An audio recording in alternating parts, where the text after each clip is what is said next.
was like, what the frick? But they got it. Yeah, great that they saw it, yeah. Yeah.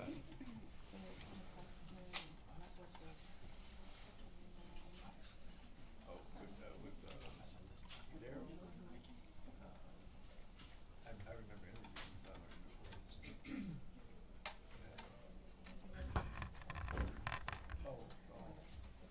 Oh, is that right?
Hey, Val. They're gonna come right through the door. Just come over here. What the thing is going to that door down there?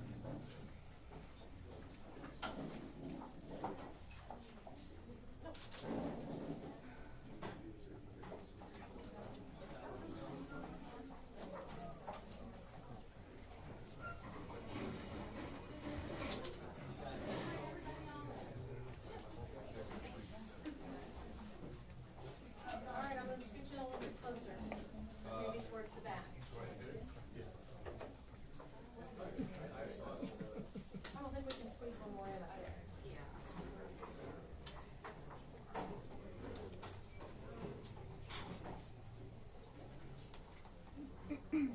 Sorry, all for the cramped quarters. When we built the hospital, we didn't think about press conferences, so. Sorry. I think we're ready. Is everybody in? Is everybody in that we're expecting to come? Yeah, I don't think anyone's in yet. We're good.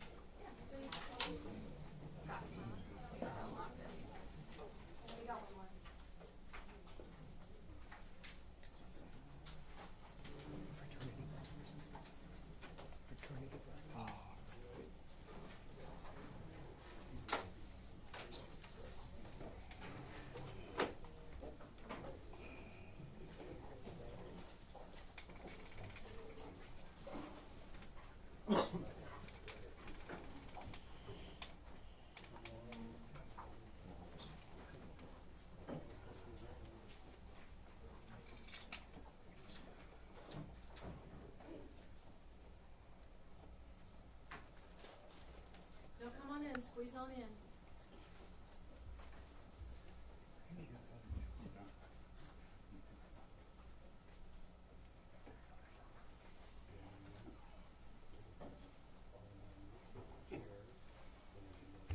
Sorry, we gotta get a wheelchair through the door, so.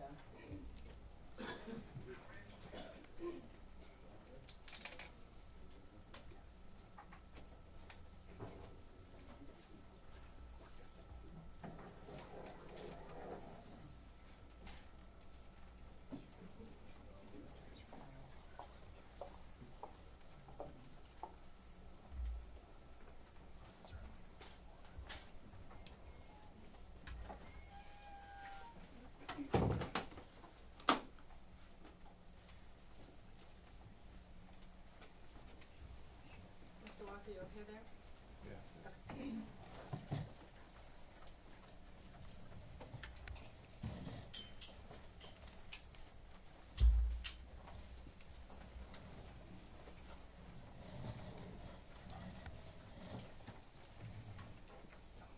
All right, everyone in, can you hear me okay?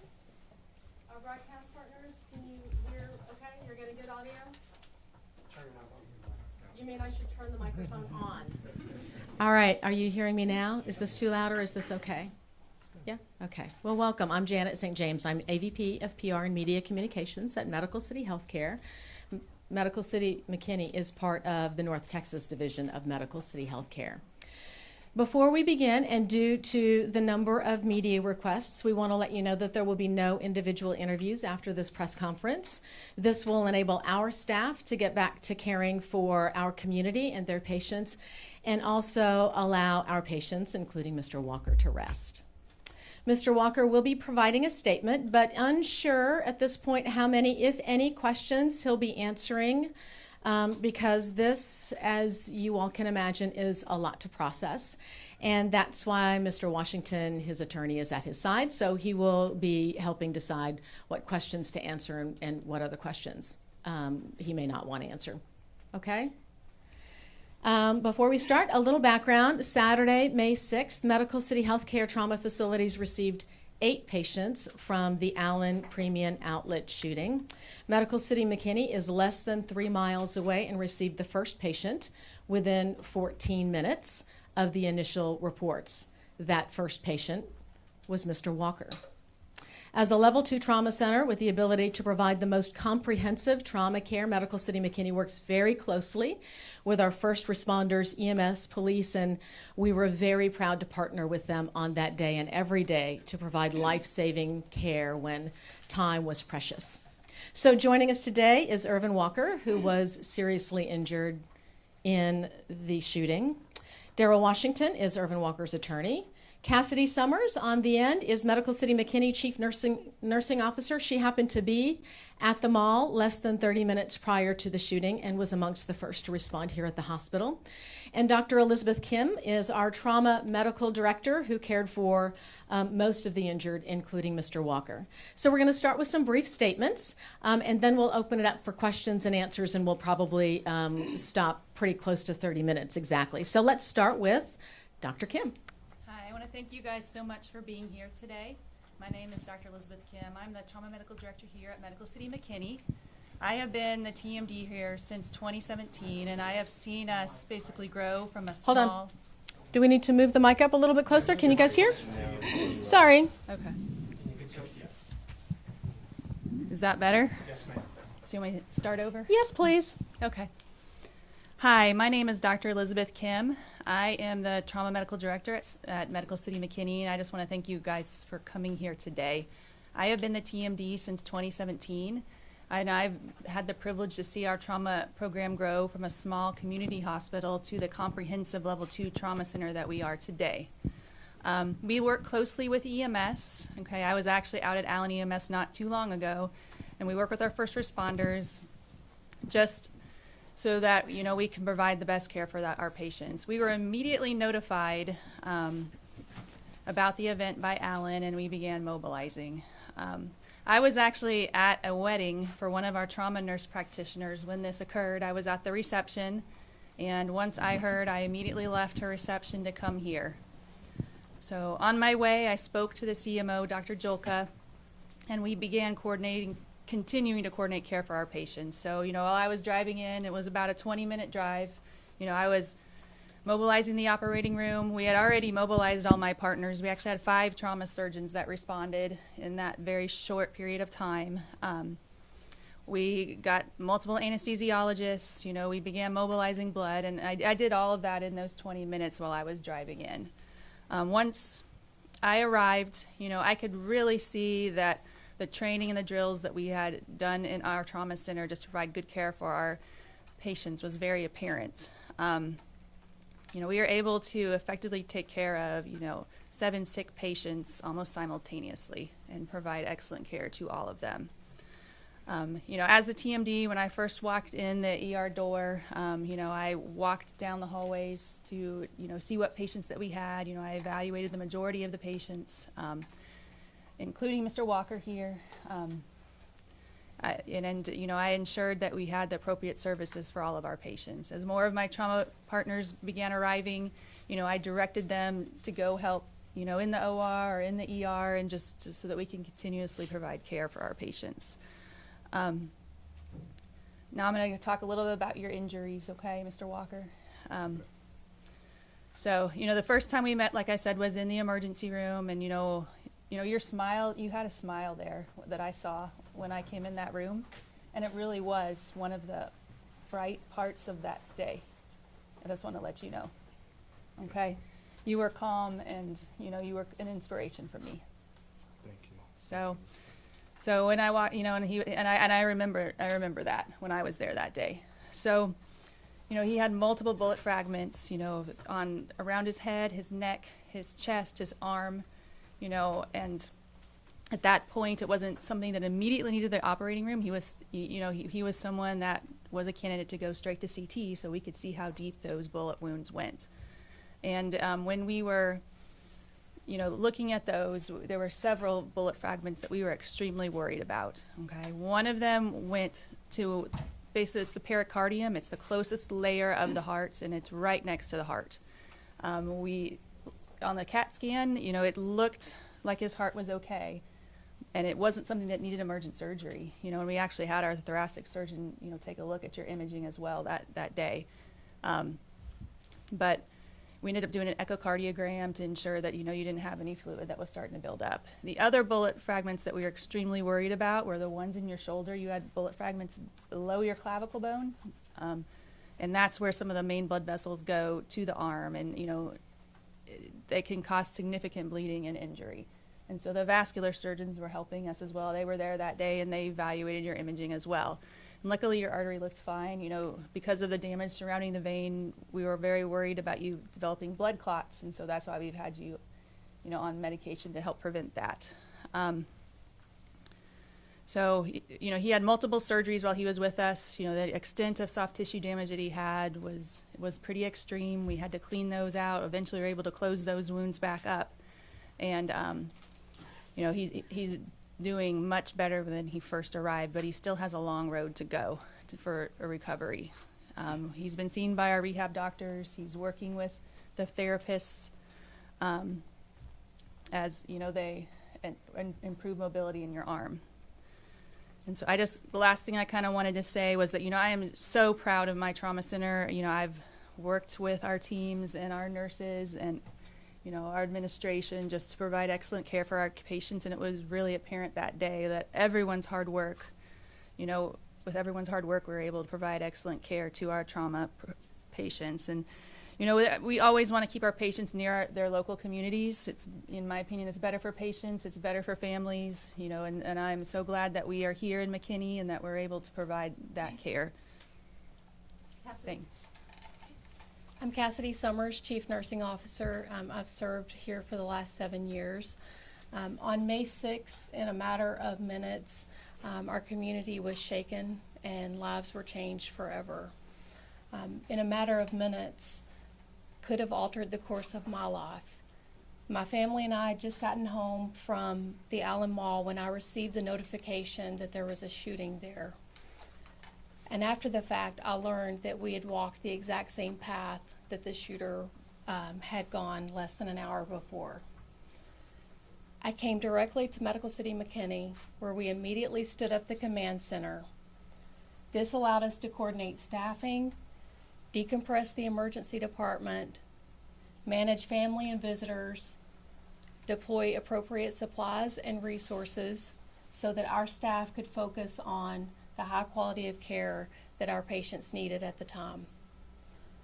As a Level 2 trauma center, Medical City McKinney is prepared to receive critically injured trauma patients. And within a matter of minutes, Mr. Walker was the first of 7 critically injured patients that we received in our emergency department. In addition to our caregivers on duty that day, we had over 100 nurses, surgeons, physicians, leaders, and support staff from Medical City McKinney and across Medical City Healthcare who stopped what they were doing on a Saturday afternoon within a matter of minutes and responded to this crisis. Every person responded with speed, skill, and a tremendous amount of compassion for the patients, their families, and for one another. I am incredibly proud of this team that demonstrated under stress and emotional situation. And more importantly, I am honored to be sitting here with Mr. Walker today under much, much happier circumstances. It's in minutes like these when we are able to see our patients recover and heal that gives us a sense of unity, hope, and strength to show up and provide care for our community. Thank you. Mr. Walker? Whoa. Thanks everyone for showing up. Glad to be here. I am. I'll hold it. Just bring it close to you. Don't try to hold it. Okay. Okay. All right. Yeah. Well, thank you. Thank you for having me. Enormous thanks and praise to the Most High God that protected me through this process. And when I say process, it's a process that's going to continue to be ongoing.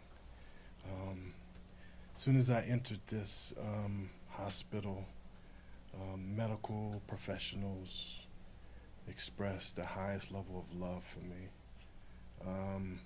I had the mindset that, you know what, when I come here, the energy I'm going to give out, I expect back. So I continue glorifying my Lord. I continue thanking people in advance for using their expertise to repair my body, my spirit, my hope. And you know, that mindset, I think, got me through. Met some incredible people along the way. Too many names to express, and my memory's not that good. But from the technician to the person cleaning the hospital to the doctor, nursing lead, they all came in confident and gave me hope through this process. And hopefully I can keep in touch with a few of them to continuously give me hope through the process. I think this event was just evidence of evil not winning, you know.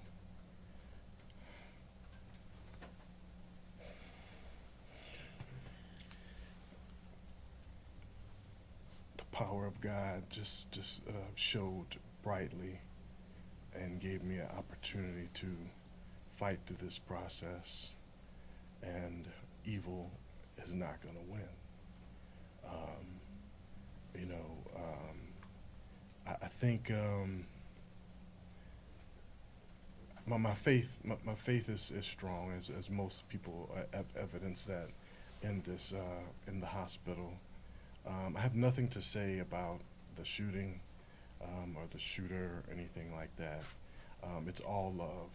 I believe you give love, you get love, and that's why I'm here today. You give love, you get love. I'm grateful to be able to continue my healing process with hopefully Medical City or other doctors or other branches of medical help. I'm just grateful to be here, grateful to see my daughter again, great to see my supportive team, my fraternity brothers, Alpha Phi Alpha Fraternity Incorporated, locally, nationally, administration of the hospital, you know, family, friends. It's just incredible what we could do if we unify and come together for a great cause, put our minds together. Prayer, man, the prayer is just incredible. I mean, people are praying all over the country, UK, Arizona. I'm getting all kinds of feedback of people praying for me. I just want to say I'm grateful, I'm thankful, and I love everyone. Thank you. Also, I know you guys are going to have questions, and I'll just ask you to just sort of limit your questions just a little bit. This has been very difficult for Irving to try to have to relive this, but I know I can echo on behalf of Irving's family, friends, fraternity brothers. One of the most difficult things for us is getting him away from Medical City. I mean, because I think the way they have treated him here, I think it's been fantastic. You know, he calls you guys his dream team, and I think that means a lot to Irving. You guys are going to hear his story. You're going to see pictures of the car, and I mean, the car, it just doesn't do any justice to what you've heard. When you see the shots to the windshield, you're going to wonder how he's even sitting here today. But again, Irving wants to try to answer as many questions, but we're just going to ask that you be very limited in your questions and just kind of respect that he's trying to get his health back together and trying not to have too much coming at him at one time. Okay. If it's okay, because we have a full room, I'll just sort of call. Steve, you want to start? Mr. Walker, I do, because Dr. Kim and Ms. Summers gave a scenario of where they were when this happened. Your comfort level in explaining to us just the scenario for you, were you just driving up? My understanding, you didn't even get a chance to park, where you're able to share for you the chronology of what happened to you. Yes, I can. Yes, I can do that. I was dropping my girlfriend off to a store. The line was extremely long. I was at the Tanger Outlet Mall, and I was lying around the building. I said, "Hey, go ahead and enter the building, and I'll park." It was weekend before Mother's Day. I anticipated it was going to be very difficult to park. So I said to go ahead and get a head start, and I'll be in there shortly. I had to, I could not park close in proximity to the store, so I proceeded around, and that's where a tragedy started. Yourself, Mr. Walker, I'm glad that you're here praying for you and the others as they continue to recover. Thank and you. Kudos to all of you. Appreciate all your hard work. In your comfort level, if you feel comfortable answering this, in regards to the security guard, Christian McCord, who died at Heathrow, did you have interaction with him, and would you feel comfortable just talking about that interaction? Okay. Just very briefly, you can. Well, after I had already been impacted by the shooter, and I'd already exited my vehicle and running for seeking for help, 'cause I knew I couldn't drive to the emergency room. I wasn't too familiar with the area, so my mindset was to let me get out and seek help, right? I knew I was bleeding profusely, so I got out my vehicle and I saw what looked like a security officer approaching on his Sedgwick, and I ran towards that way. So that was our initial meeting. He came to me. He appeared at I don't know how much detail I should give, but that was our interaction. You know, and he proceeded to tell me to have a seat, because I was walking and running. I was running, then I started jogging, then I started walking fast because I knew the urgency of my matter, to a seat, right? And he was behind me, and I don't have much to say after that. The tragedy occurred. Next question. Yes. It's been beautiful hearing you discuss your strong faith. If you're comfortable with it, could you tell us about the way that you prayed while you were at the mall, if you're open to that? Yes, I do remember. I know that in this, never been shot before, so it was in, I guess, what most people would call shock at the moment. But anytime I'm in trouble, I call on the Lord, because I knew God was the only way I'd get out of that. And it wouldn't be a person per se. It would be, you know, God that would bring me through that process. So I just began to praise Him and be thankful, glorify Him as the Most High. And most people that know me, I might just start praying out of the whim. May just start giving Him glory in the most unforeseen times. So people that know me, it's just something I do. So to answer your question, I'm always praying, but I just exalted Him as the Most High during that time and asked Him for His protection. And that's it. Next question back there. Yeah, Mr. Walker, appreciate you making time.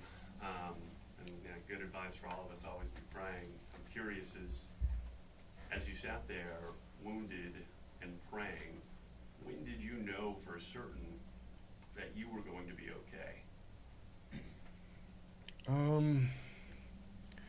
I would have to say this. First off, I didn't see the shooter. So, when did I know it was going to be okay? Let me think about that. If it's okay, may I just redirect this just a little bit? Mr. Walker still has a way to go in his recovery. So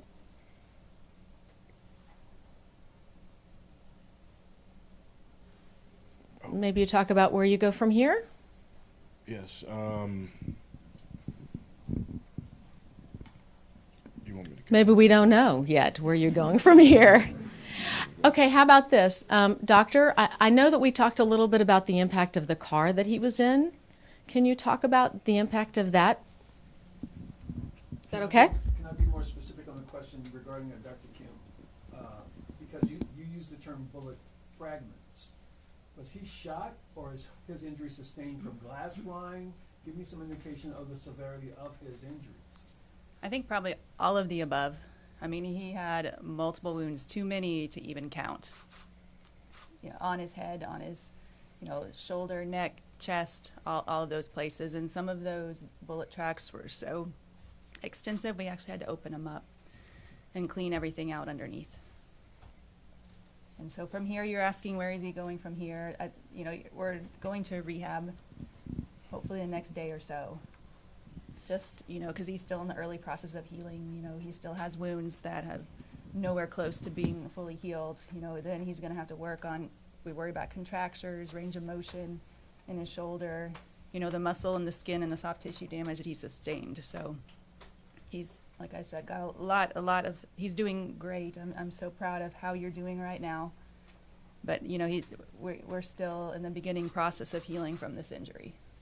And just to further answer his question that he had when Irvin knew he was going to be okay, I mean, one of the things that Irvin said when he saw his family, his daughter, all his fraternity brothers, everybody that was here pulling for him, supporting him, and knowing, that he was in good hands, he really felt comfortable knowing that he was going to be able to make his way through this.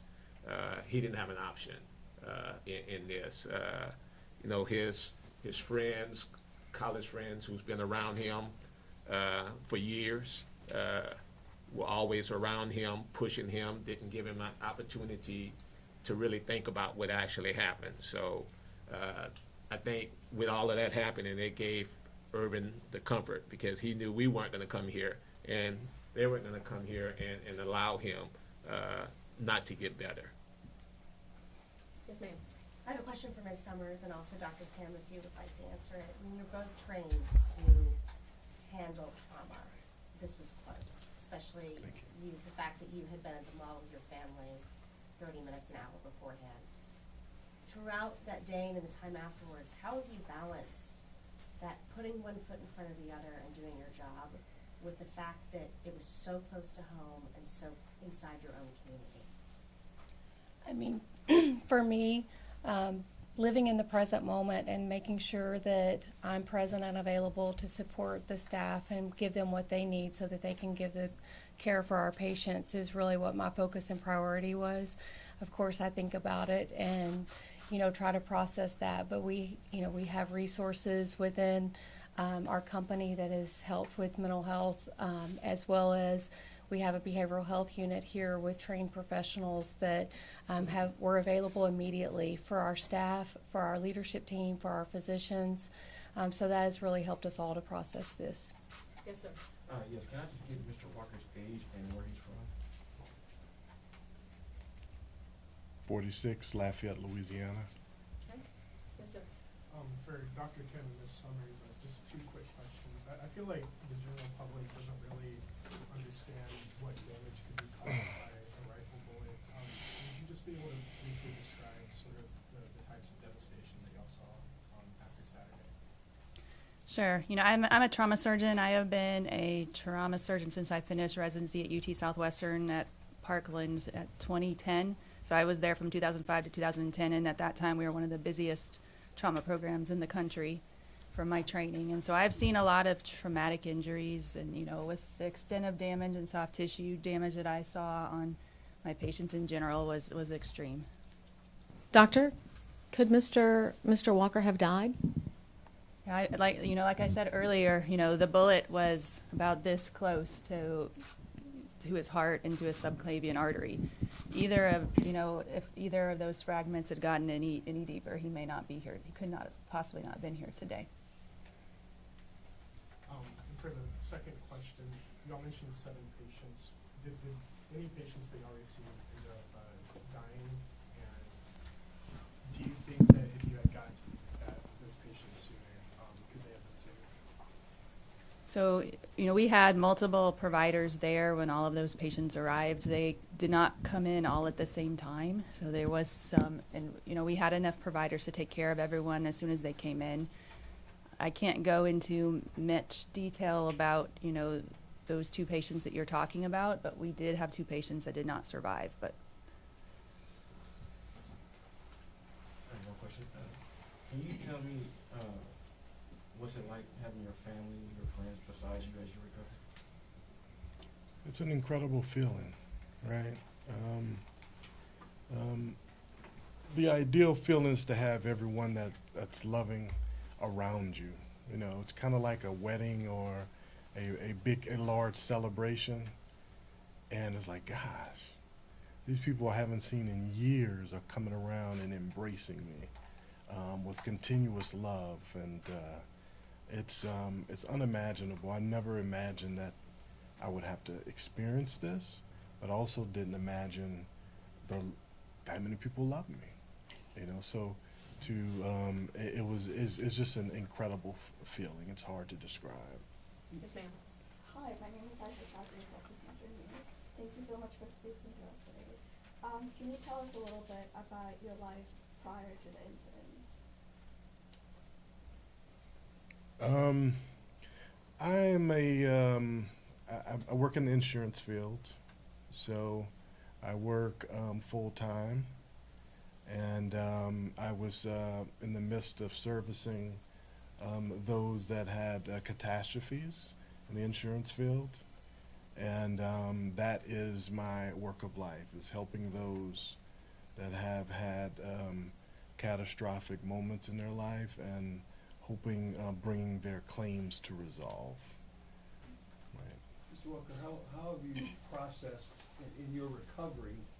You showcase your gratitude and your thankfulness for your recovery, but as they've already mentioned, they have 7 other people. There are so many other people who have been victimized by this. How have you been dealing with knowing that there were people who were harmed in this manner? I expressed that to my team, my family and friends. My deepest condolences. I've also had part of my team reach out to some of their families to share those condolences, and you know, it's a horrible situation. You know, it hurts to see people have to suffer and see their family or their kids pass away. So it's a tragic time, yes. And Steve, and I hadn't shared this with Irving, because I know Irving's been so concerned about, you know, all the victims. A couple of days ago, I went to the tailor that I used to get some clothes altered. And it was at that time that I saw a sign on the door that says that he was out for the next month. I've been going to this guy for over 20 years, and I knew his pride and joy was his children. And I came to learn that Mr. Wong, it was his son and wife and 2 kids that were killed. So just to see how this has really impacted the entire community is just tremendous. Yes, ma'am. Mr. Walker, this is more about being an Alpha Phi Alpha, because I know that's very important to you, and I know it's important to the folks back there. What does it mean to have that support behind you? I know you kind of touched on it, but I want to give the opportunity for the Alpha Phi Alphas to represent in this moment. Well, it's one of those things, you know, there's a word that we use, a lot of us when we're going through membership intake process, and it's the word heavy, you know. And heavy it describes adversity. It describes a time that most people regret in their lives. And these guys make sure that I'm not heavy. They absorb the burden off of me just to take care of my family or all my worries, and they make sure I'm not heavy. So I'm grateful to the brothers, all fraternities, all sororities. It doesn't matter ethnic background, it doesn't matter. I've been getting love from everywhere, but I am grateful to my brothers, yes. And just to mention this, his fraternity brothers that are supporting him, I would just ask his Alpha brothers to stand up, who are here supporting him. They're all in the back, so he has a large contingent of fraternity brothers that are here with him. One more question over here. Dr. Kim, you talked about your team being prepared for this, and we're dealing with more mass shootings in this country, and now this one hits close to home. What type of things did you guys do to prepare, and is anything changing as these things become more frequent? As far as what doctors do, because through your training, I don't know how many of these doctors have gone through these type of injuries before. So what type of training do you do? Will anything more happen from this? So, you know, we had the Collin County potential MCI that happened, you know, just right before that, and we actually responded because we thought that was a real situation. So we had gone through the entire response just right before this happened, and we have a written out response and how we're supposed to manage those, and so that definitely helped our team, in this instance. But we continue to do that. We have a Stop the Bleed coming up. We do a lot of community training with that, and treating all of our patients. We go down the emergency room. We do drills just with patients coming in.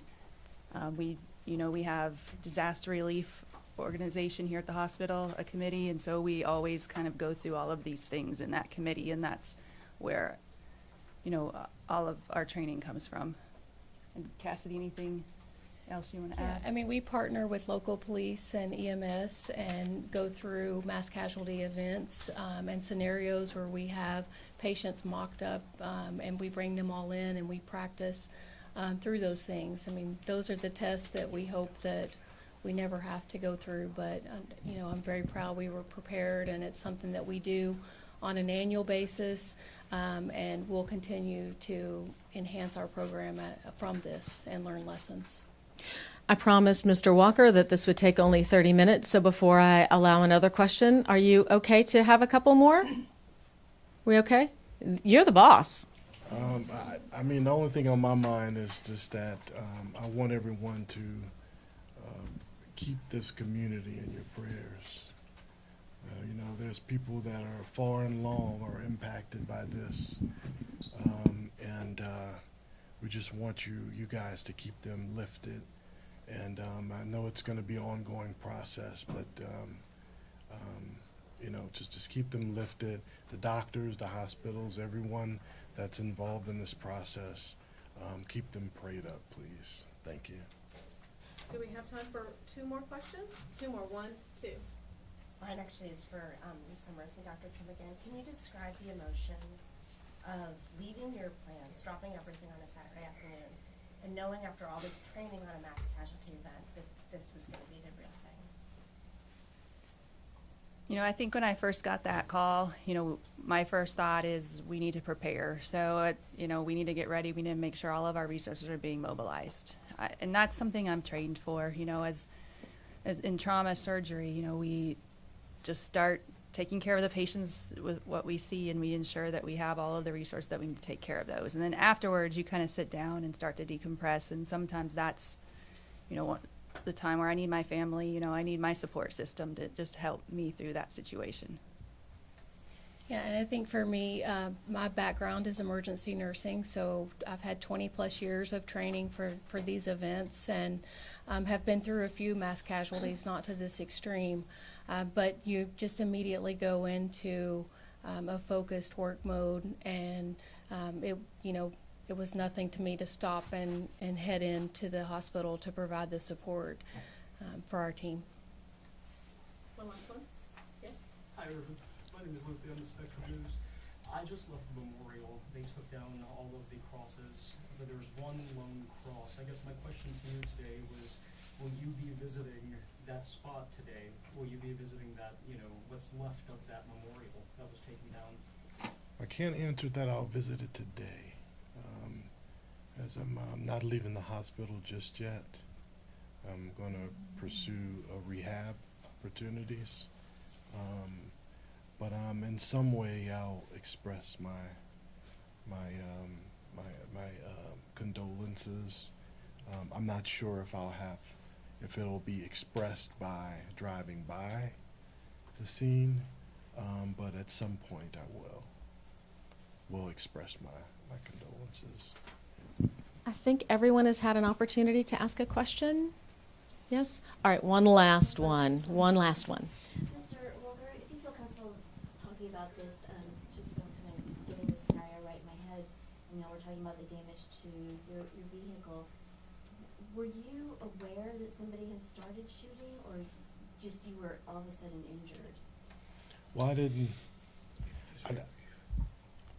didn't see the shooter. I just felt the shots, and in trying to move forward away from the impact, I did end up seeing a shooter. I couldn't make out what, at that time I was I'm sure glass had already came up, and I was bleeding at somewhere, but I didn't. I felt impact before I saw a shooting occur.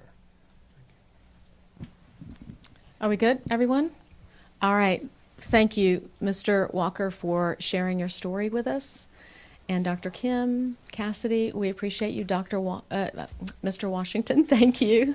We appreciate everyone's time. I have to tell you that when the time comes and you have to leave, we'll be sorry to hear you go, because all of my text messages say that you're the hospital's favorite patient.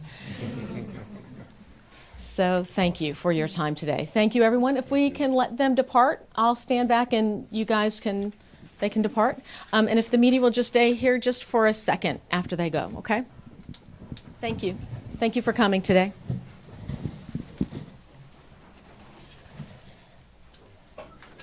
Thank you, Mr. Walker.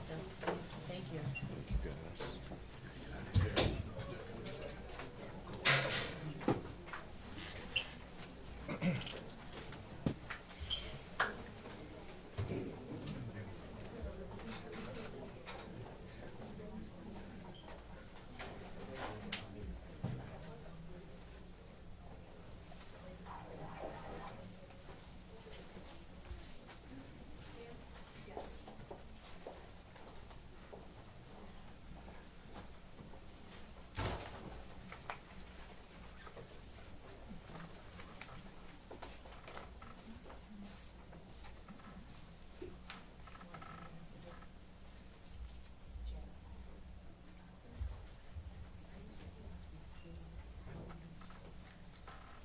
We currently have 4 patients here.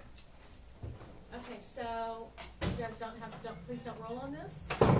So many of you know that I'm a former member of the local media here. I recognize that you guys often do not get any sort of emotional support while everybody is in the newsrooms eating pizza and stuff. You guys are like eating chips and Tic Tacs, and sometimes don't get any sort of emotional support. We have